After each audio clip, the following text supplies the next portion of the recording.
Hello students, ఈ వీడియోలో మనము ఎస్ఎస్సి పబ్లిక్ ఎగ్జామినేషన్స్ 2024-25 సంబంధించిన Hindi model paper and blue print గురించి డిస్కస్ చేద్దాము. ఈ కొత్త బ్లూ ప్రింట్ మారిన సిలబస్ ఆధారంగా రూపొందించబడింది. మారిన సిలబస్ అంటే మనకు పద్య ఖండలో 2, గద్య ఖండలో 2 పాఠాలు, తర్వాత సంచయనంలో ఒక పాఠం తొలగించారు. అవి మీకు ఆల్రెడీ అందరికీ తెలుసు అనుకుంటున్నాను. ఇంకొకసారి రిపీట్ చేస్తాను. పద్యఖండలో 6వ పాఠమైన కర్ చలే హమ్ ఫిదా, 7వ పాఠమైన ఆత్మత్రాణ్. తర్వాత గద్యఖండలో 11th లెసన్ తీసరీ కసం కే శిల్పకార్ శైలేంద్ర, 12th లెసన్ అబ్ కహా దూసరే కే దుఃఖ్ సే దుఖీ హోనే వాలే. తర్వాత సంచయనంలో 3rd లెసన్ అయిన టోపీ శుక్ల. ఈ 5 పాఠాలని మనము సిలబస్ నుండి పక్కకు తీసి పెట్టేయచ్చు అనమాట. మిగిలిన లెసన్స్ లో నుంచి మాత్రమే ఈ బ్లూ ప్రింట్ ని తయారు చేయడం జరిగింది. అండ్ ఇంకొక విషయం ఏంటంటే, ఇంతకు మునుపు క్వశ్చన్ పేపర్ కు ఈ క్వశ్చన్ పేపర్ కు కొన్ని మార్పులు కూడా చేశారు. బ్లూ ప్రింట్ లో కొన్ని మార్పులు కూడా చేశారు. చాలా ఈజీగా పిల్లలు రాయగలిగే విధంగా ఈ బ్లూ ప్రింట్ ఉందని నా అభిప్రాయం. ఉదాహరణకు చూసారంటే, మనకు సెక్షన్ 1 లో భాషాకి బాత్ లో మొత్తంగా 12 బిట్స్ ఉంటాయి అన్నమాట.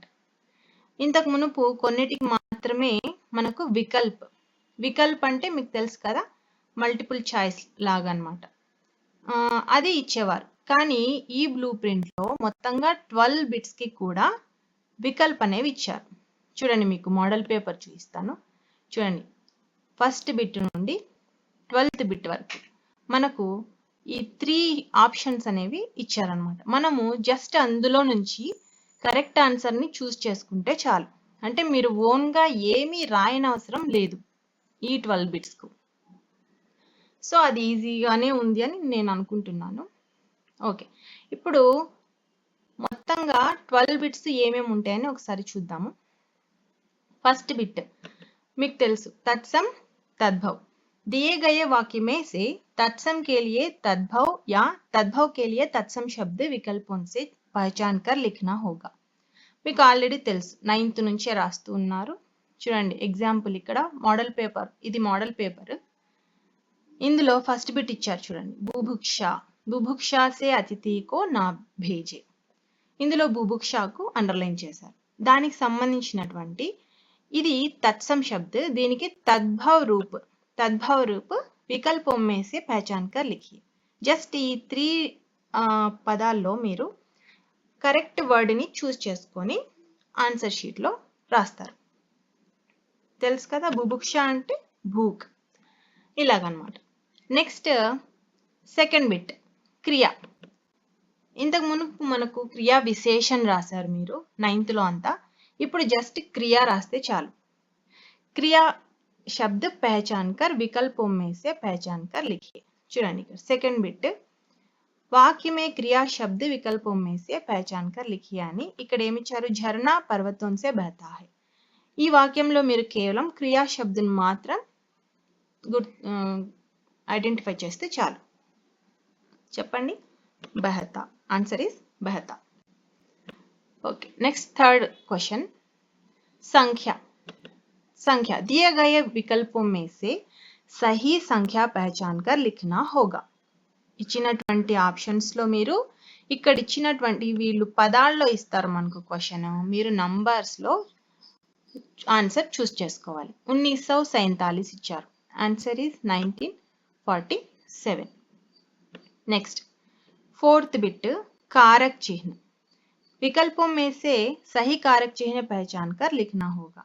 एग्जाम्पल, सैनिक सर डैश कफन बांधकर युद्ध करने गया. ఇందులో సహీ కారక చిహ్నం, ఈ బ్లాంక్ లో మనకు రావాల్సినటువంటి సహీ కారక చిహ్నం ఏది అనేసి మనం గుర్తుపట్టాలి. చెప్పండి, సర్పర్. నెక్స్ట్ ఫిఫ్త్ బిట్ समास.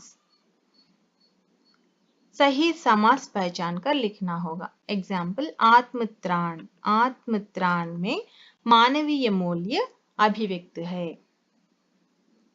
ఇందులో సమాస్ ఏది, ద్విగు, ద్వంద్వ, తత్పురుష్. तत्पुरुष समास।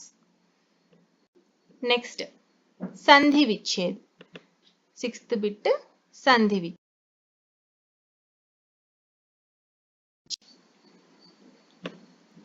చూడండి, छोटा भाई तिरस्कार सहन नहीं कर पाया, ఇందులో తిరస్కార్ అనే పదానికి మనకు अंडरलाइन इच्छाరు। आप शब्द इस रेखांकित शब्द का संधि विच्छेद विकल्पों में से पहचान कर लिखिए। तिरस्कार संधि विच्छेद చేస్తే ఆన్సర్ మనము చూస్ చేసుకోవాలి।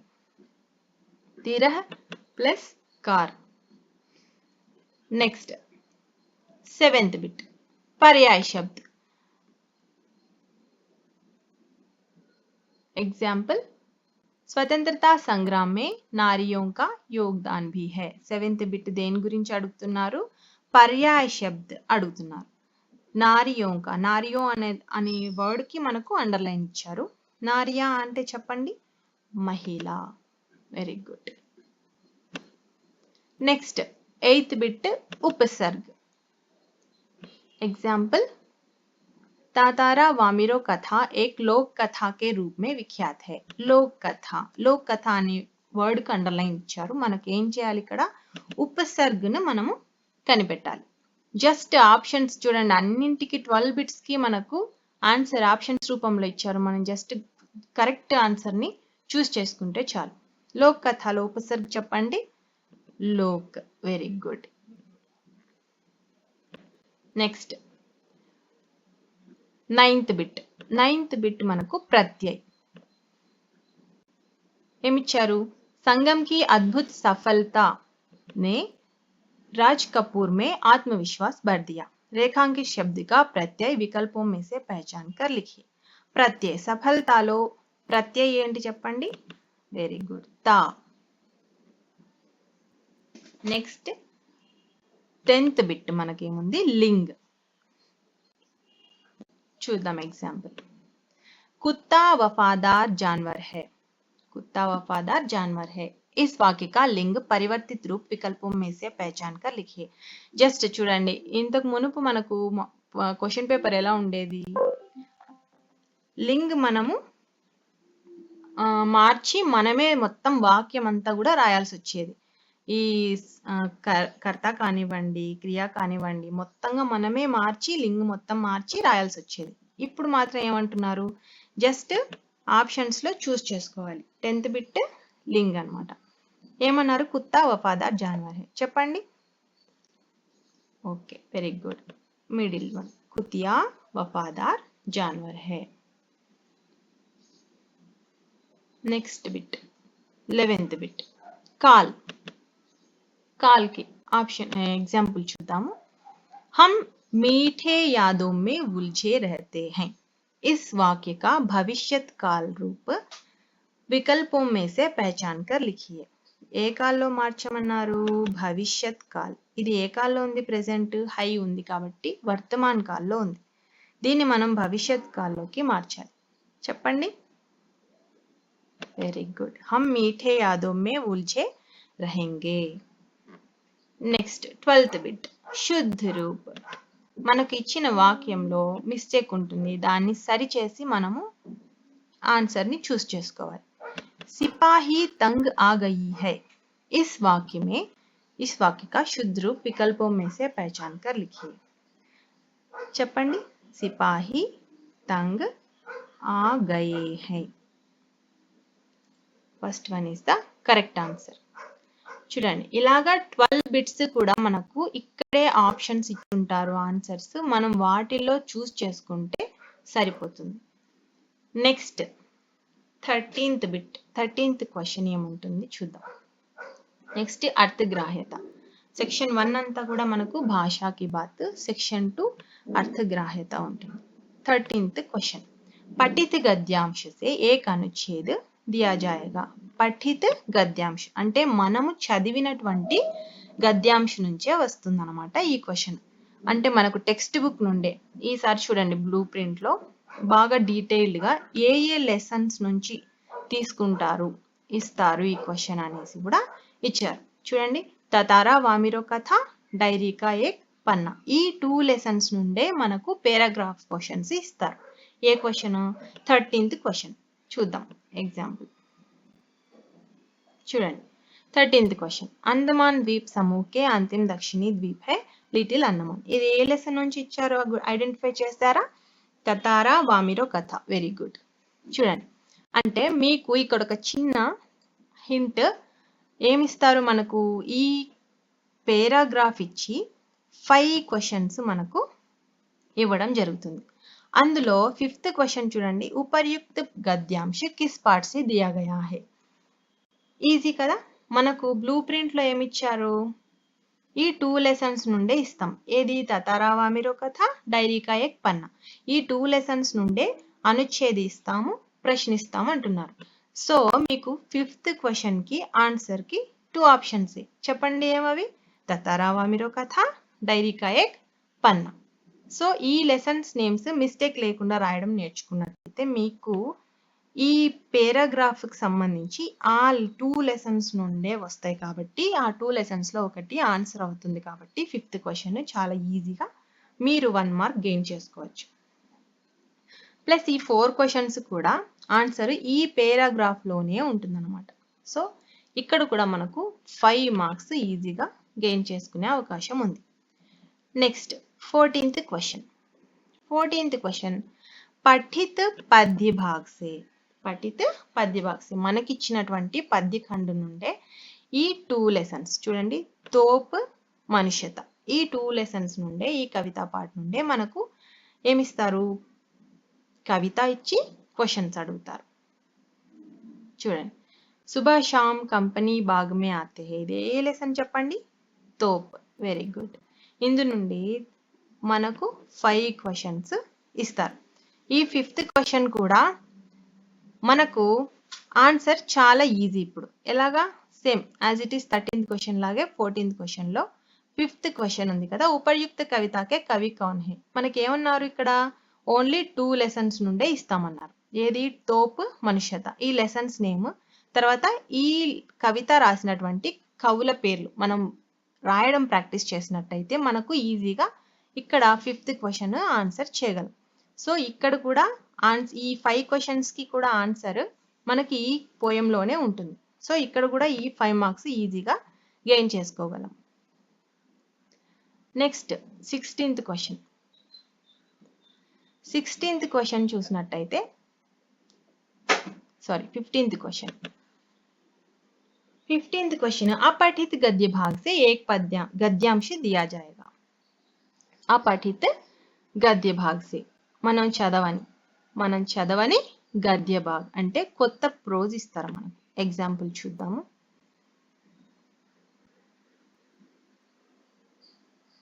15th क्वेश्चन చూడండి భారత్ కే झंडे में 3 పట్టియా है ऊपर वाले అంటే తిరంగా జెండా గురించి ఇచ్చారు ప్లస్ ఇక్కడ ఏంటి ఈ 5 క్వశ్చన్స్ కి మనకు వికల్ప్ అంటే మల్టిపుల్ చాయిస్ ఇచ్చి ఉంటారు సో ఇక్కడ మనం పైన పేరాగ్రాఫ్ చదువుతాము అందులో ఉన్న ఆన్సర్స్ ఇక్కడ మనకు ఆప్షన్స్ కూడా ఇచ్చి ఉంటారు చాలా ఈజీగా కొంచెం కాన్సంట్రేషన్ తో చదివినట్టయితే చూడండి చాలా ఈజీగా కూడా ఇచ్చారు పేరాగ్రాఫ్ మనకు ఇక్కడ కూడా 5 మార్క్స్ గెయిన్ చేయడం చాలా ఈజీ ఇదంతా కొంచెం ప్రాక్టీస్ తో కూడుకున్న పని జస్ట్ అంతే నెక్స్ట్ 16th క్వశ్చన్ ఇక్కడ ఏంటి అపఠిత గద్య భాగ్ ఇది అపఠిత పద్య భాగ్ సారీ వీళ్ళు రాంగ్ ఇచ్చారమ్మా ఇక్కడ పద్య భాగ్ ఉండాలి 16th క్వశ్చన్ అపఠిత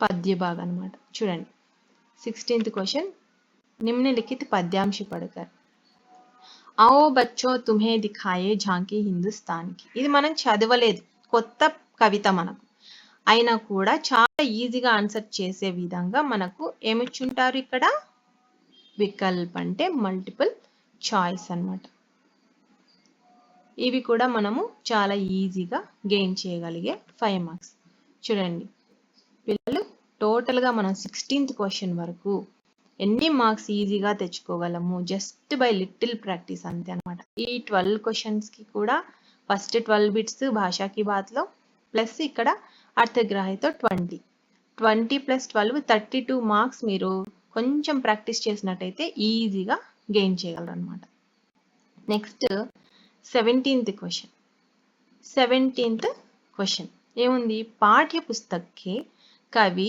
जीवन परिचयों से संबंधित प्रश्नों में से एक के बारे में लिखना होगा. 2 प्रश्नों में से एक का उत्तर देना होगा. ఇక్కడ మనకు చూడండి 17th క్వశ్చన్ లో ఆ అని 2 क्वेश्चंस ఇస్తారు. ఒక చాయిస్ అన్నమాట. एक प्रश्न प्राचीन कवि तथा दूसरा प्रश्न आधुनिक कवि से दिया जाएगा. చూడండి ఇక్కడ మీకు క్వశ్చన్ చూస్తే ఐడియా వస్తుంది. 17th क्वेश्चन ఏమి ఇచ్చారు? निम्नलिखित कवियों में से किसी एक कवि का परिचय 5 पंक्तियों में लिखिए. మనకు ఇద్దరు కవులను ఇచ్చారు. ఒకటి కబీర్ దాస్, 2 మైథిలి శరణ్ గుప్త్. ఈయన ప్రాచీన్ కవి. కబీర్ దాస్ ప్రాచీన్ కవి, మైథిలి శరణ్ గుప్త్ ఆధునిక్ కవి. ఒక ప్రాచీన్ కవి ఇస్తారు, ఒక ఆధునిక్ కాలిక కవి ఇస్తారు. వాళ్ళిద్దరిలో మనం ఏదైనా ఒక్కరి గురించి మాత్రమే 5 పంక్తియా అంటే 5 లైన్స్ లో మనము కవి పరిచయం రాయాలన్నమాట. చూడండి దానికి మనకు ఎన్ని మార్క్స్ ఇస్తున్నారు? 5 మార్క్స్. ఇది కూడా చాలా ఈజీగా మార్క్స్ తెచ్చుకోగలిగినటువంటి క్వశ్చన్. మీకు ఇక్కడ కూడా ఒక హింట్ అన్నమాట. ఏంటి అంటే మనకు ఒక ప్రాచీన కవి, ఒక ఆధునిక కవి ఇస్తామంటున్నారు. అందులో మనకు చాయిస్ ఇస్తున్నారు. అంటే మనకు టోటల్గా ఆల్రెడీ 2 లెసన్స్ పద్య ఖండ్లో డిలీట్ చేశారు. సో మనకు మిగిలిన లెసన్స్ ఎన్ని? ఓన్లీ 5. ఆ 5 లెసన్స్ లో కూడా మనకు ఇద్దరు ప్రాచీన కవి ఉన్నారు, కబీర్, మీరా. ఇంకా మిగిలిన ముగ్గురు ఆధునిక కవి. అంటే మీకు ఇక్కడ ఒక హింట్ ఏంటి ఇస్తున్నా నేను? జస్ట్ కబీర్ దాస్, మీరాబాయి గురించి మాత్రమే చాలా చక్కగా నేర్చుకున్నట్టయితే ఇక్కడ 5 మార్క్స్ మనము ఈజీగా గెయిన్ చేసుకోగలం. ఎందుకు? వీళ్ళే చెప్తున్నారు ఒక ప్రాచీన కవి, ఒక ఆధునిక కవి ఇస్తాము. మీరు అన్నీ కూడా నేర్చుకునే అవసరం లేకుండా జస్ట్ కబీర్, మీరాబాయి నేర్చుకున్నట్టయితే ఈ 17th క్వశ్చన్లో 5 మార్క్స్ మీరు హ్యాపీగా ఈజీగా తెచ్చుకోగలరు. ఓకే, నెక్స్ట్ 18th क्वेश्चन చూద్దాం. 18th क्वेश्चन लेखक का परिचय पढ़कर रिक्त स्थानों की पूर्ति करना होगा. ఇది కూడా చాలా ఈజీగా 5 మార్క్స్ తెచ్చుకునే క్వశ్చనే. చూడండి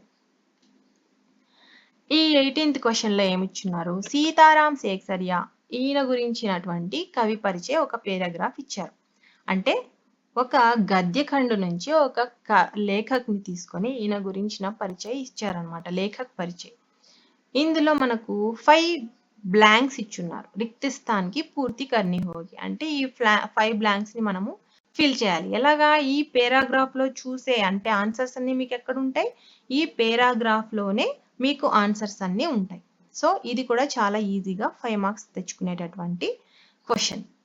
చూడండి అక్కడ ఒక 32, ఇక్కడ ఒక 10. ఈజీగా 42 మార్క్స్ మనకు గెయిన్ చేసుకోవచ్చు just by little practice. Next 19th to 26th question. 19th question to 26th question మనకు భాగ్ 4 ఉంటుంది. ఇక్కడ చెప్తాను చూడండి 19, 20, 21 ఈ 3 క్వశ్చన్స్ కూడా మనకు पद्य भाग से दिए जाएंगे. पद्य भाग से 3 प्रश्न दिए जाएंगे. 4 वाक्यों में उत्तर देना होगा. ఎన్ని వాక్యాల్లో రాయాలి ఆన్సర్? 4 వాక్యాల్లో రాయాలి. ఈ 19th, 20th, 21st క్వశ్చన్ మనకు పద్య భాగం నుంచి ఇస్తారు. పద్య ఖండ్ క్వశ్చన్ లెసన్స్ నుండి ఇస్తారు. నెక్స్ట్ 22, 23, 24 ఈ 3 క్వశ్చన్స్ మనకు గద్య భాగ్ से 3 प्रश्न दिए जाएंगे. 4 वाक्यों में उत्तर देना होगा. ఇక్కడ ఒకసారి చూద్దాము. 19, 20, 21 ఈ 3 కూడా ఏవి? ఐసీ వాణి బోలే ఇది చూడండి ఫస్ట్ లెసన్ కబీర్. నెక్స్ట్ మనిషిత లెసన్ ఇచ్చారు, మరి కర్ చలే హమ్ ఫిదా గీత్ ఇచ్చారు. ఈ 3 కూడా పద్య ఖండ్ నుంచి ఇచ్చారు. నెక్స్ట్ 22, 23, 24 ఈ 3 క్వశ్చన్స్ కూడా గద్య ఖండ్ నుంచి ఇచ్చారు. నెక్స్ట్ మరి 25th, 26th క్వశ్చన్స్ మనకు ఉపవాచక్ యాని సంచయం నుంచి ఇస్తారన్నమాట. ఇక్కడ మనకు ఒక సూచన ఇచ్చారు చూడండి. ఈ భాగ్ అంటే ఈ 8 క్వశ్చన్స్ కూడా చూడండి మొత్తంగా ఏం ఇస్తారు? కుల్ 8 प्रश्न दिए जाएंगे. छात्रों को इन 8 प्रश्नों में से केवल 6 प्रश्नों का उत्तर देना होगा. మనకి ఇక్కడ చాయిస్ ఉందన్నమాట. మొత్తంగా మనకు 8 క్వశ్చన్స్ ఉంటే ఈ 8 క్వశ్చన్స్ లోనూ అన్ని రాయనవసరం లేదు. కిన్హి ఇక్కడ రాంగ్ ఇచ్చారు, మళ్ళీ 6 ప్రశ్నోं के ఉండాలి ఇక్కడ. ఏవైనా 6 క్వశ్చన్స్ మాత్రము రాస్తే చాలు. చూడండి, ఈ క్వశ్చన్స్ కూడా ఎందులో నుండి ఇస్తారు అంటే పాఠ్య పుస్తకే కా అభ్యాస్ కే. చూడండి, అంటే మనకు లెసన్ వెనకాల, ప్రతి లెసన్ వెనకాల క ఖ గ అని మనకు రోమన్స్ ఇచ్చారు. అందులో మనకు కేవలం క అనే రోమన్ నుండి ఇచ్చిన క్వశ్చన్స్ మాత్రమే మనకి ఇక్కడ ఈ సెక్షన్ 4లో అడుగుతారన్నమాట. ఒక్కొక్క క్వశ్చన్ కి 4 మార్క్స్, 6 4 24 మార్క్స్. నెక్స్ట్ ఇక్కడ ఇంకొక పాయింట్ ఉంటుంది చూడండి. प्रश्न संख्या 19 प्रश्न संख्या 19 पाठ्य पुस्तक के साखी पाठ के 1 से 4 दोहों में से दिया जाएगा. ఇక్కడ మీకు ఇంకొక ఈజీ క్వశ్చన్ ఏం చేశారు అంటే ఈ 19th క్వశ్చన్ ఉంది కదా, ఈ 19th క్వశ్చన్ లో ఒక దోహా ఇస్తారనమాట. ఒక దోహా క్వశ్చన్ ఇస్తారు, అంటే దోహా నేర్చుకుని రాయాలి మీరు. మరి ఏంటి మేడం ఇన్ని దోహే ఉన్నాయి కదా, ఎలా నేర్చుకోవాలి అనే ప్రాబ్లం లేకుండా మీకు ఏమి ఇచ్చారు ఇక్కడ 1 से 4 అంటే 1 2 3 4 ఆ ఫస్ట్ లెసన్ కబీర్ కే దోహేలో ఉన్నటువంటి 1 2 3 4 అంటే ఫస్ట్ 4 దోహే మాత్రం నేర్చుకుంటే మీకు ఈ 4 మార్క్స్ అనేవి ఈజీగా గెయిన్ చేయగలరు. ఈ క్వశ్చన్ మాత్రం స్కిప్ చేయకండి, చాలా ఈజీగా 4 మార్క్స్ తెచ్చుకునే క్వశ్చన్ 19th క్వశ్చన్. సో 4 దోహే అంటే ఓన్లీ 4 దోహే నేర్చుకుంటే మీరు 4 మార్కులు మీకు కన్ఫర్మ్ గా వచ్చేస్తాయి అన్నమాట. నెక్స్ట్ సెక్షన్ చూద్దాం. సెక్షన్ 5 అభివ్యక్తి. 27th క్వశ్చన్ లో మనకు చాయిస్ ఇస్తారు, అని 2 క్వశ్చన్స్ ఇస్తారు, మనం ఒకటి రాస్తే చాలు. पद्य भाग से 2 निबंधात्मक प्रश्न दिए जाएंगे, किसी एक प्रश्न का उत्तर 6 या 8 पंक्तियों में देना होगा. చూడండి, ఎన్ని మార్క్స్ కి 8 మార్క్స్ కి మీకు కేవలం 6 నుండి 8 వాక్యాల్లో ఆన్సర్ చేసేటటువంటి పద్య భాగ్లో 2 నిబంధాత్మక ప్రశ్న అంటే ఎస్సే టైప్ క్వశ్చన్స్ ఇస్తారు. అందులో మనం ఎన్ని రాయాలి, ఓన్లీ 1 క్వశ్చన్ రాయాలి. ఇక్కడ ఇంకా ఇచ్చారు చూడండి సూచన, इस भाग में प्रश्न देते समय सारांशात्मक प्रश्न दिए जाएंगे या पाठ के शीर्षक के नाम से प्रश्न बनाए जाएंगे. विशेष सूचना अन्नारू, इस प्रश्न का उत्तर केवल 8 पंक्तियों में देना होगा. కేవలం 8 వాక్యాల్లో ఈ క్వశ్చన్ కి ఆన్సర్ రాస్తే చాలంట. ఇక్కడ ఇంకా మీకు ఏమి ఈజీగా ఇచ్చారు అంటే మనకు ఎస్సే టైప్ క్వశ్చన్స్ ఏ లెసన్స్ నుండి వస్తాయని ఇక్కడ క్లియర్ గా మెన్షన్ చేస్తున్నారు. చూడండి, పద్ అంటే మీరా సెకండ్ లెసన్ ఉంది కదమ్మా, పద్ తర్వాత పర్వత్ ప్రదేశ్ మే పావస్, తర్వాత మనుష్యత. అంటే చూడండి, ఓన్లీ ఈ 3 లెసన్స్ నుంచే మనకు ఈ 27th క్వశ్చన్ అనేది వస్తుంది. అంటే 8 మార్క్స్ క్వశ్చన్ మనకు ఏ లెసన్స్ నుండి వస్తుంది, పద్, పర్వత్ ప్రదేశ్ మే పావస్, మనుష్యత. ఈ 3 లెసన్స్ నుండే మనకు ఈ 8 మార్క్స్ క్వశ్చన్ అనేది వస్తుంది. సో మీరు ఎస్సే టైప్ క్వశ్చన్స్ నేర్చుకునేటప్పుడు ఈ 3 లెసన్స్ లో మాత్రమే నేర్చుకుంటే సరిపోతుంది. చూడండి, ఇక్కడ ఎగ్జాంపుల్ 27th క్వశ్చన్ ఏమిచ్చారు, మనకు 2 క్వశ్చన్స్ ఇచ్చారు, బట్ మనకి ఎన్ని రాయాలి, एक प्रश्न ఒక్కటే రాస్తే సరిపోతుంది. मीराबाई ने श्री कृष्ण के रूप सौंदर्य का वर्णन किस प्रकार किया है, अपने शब्दों में लिखिए అన్నారు. అది పద్ లెసన్ నుంచి ఇచ్చారు. నెక్స్ట్ ఆ క్వశ్చన్ ఎక్కడ నుంచి ఇచ్చారు, पर्वत प्रदेश में पावस कविता का भाव अपने शब्दों में लिखिए. पर्वत प्रदेश में पावस అనేటటువంటి లెసన్ నుంచి ఇచ్చారు. అంటే ఈ 2 క్వశ్చన్స్ లో మనం ఒక్కటి రాస్తే సరిపోతుంది. నెక్స్ట్ 28th క్వశ్చన్ చూద్దాం. ఇందులో ఈ 28th క్వశ్చన్ లో మనకి ఎందు నుంచి ఇస్తారు, గద్య భాగ్ నుండి ఇస్తారు. ఏ టైప్ ఆఫ్ క్వశ్చన్, నిబంధాత్మక ప్రశ్న అంటే ఎస్సే టైప్ క్వశ్చన్ అన్నమాట. ఎందు నుండి ఇస్తారు చూడండి, ఇక్కడ కూడా పాఠ్య పుస్తకే ఖ అభ్యాస్ కే. అంటే ఈ గద్య ఖండ్లో మనకు ప్రతి లెసన్ వెనుక ఖ అభ్యాస్ ఉంటుంది. ఖ ఆ అభ్యాస్లో ఉన్నటువంటి క్వశ్చన్స్ ఇస్తారు. అది కాక ఏ లెసన్స్ నుండి ఇస్తారు, ఇక్కడ చూడండి, బడే భాయి సాహబ్, పతఝర్ మే టూటీ పత్తియా, డైరీ కా ఎక్ పన్నా. ఈ 3 లెసన్స్ నుండే మనకు గద్య భాగ్లో ఎస్సే టైప్ క్వశ్చన్ వస్తుంది. ఎన్నో క్వశ్చన్, 28th క్వశ్చన్. ఇంకొకసారి చెప్తాను, బడే భాయి సాహబ్, పతఝర్ మే టూటీ పత్తియా, డైరీ కా ఎక్ పన్నా. ఈ 3 లెసన్స్ లో మాత్రమే ఎస్సే టైప్ క్వశ్చన్స్ అంటే ఖ అభ్యాస్లోని క్వశ్చన్స్ నేర్చుకుంటే మనము సరిపోతుంది. ఇక్కడ ఎగ్జాంపుల్ చూద్దాము. 28th question. ఆ క్వశ్చన్ ఏమి ఇచ్చారు, ఇక్కడ ఎన్ని రాయాలి? 2 ఇచ్చుంటారు. మనం ఓన్లీ ఏ ప్రశ్న రాస్తే సరిపోతుంది. ఎన్ని మార్క్స్ కి ఇది? 8 మార్క్స్ కి. बड़े भाई की स्वभावगत विशेषताएं बताइए.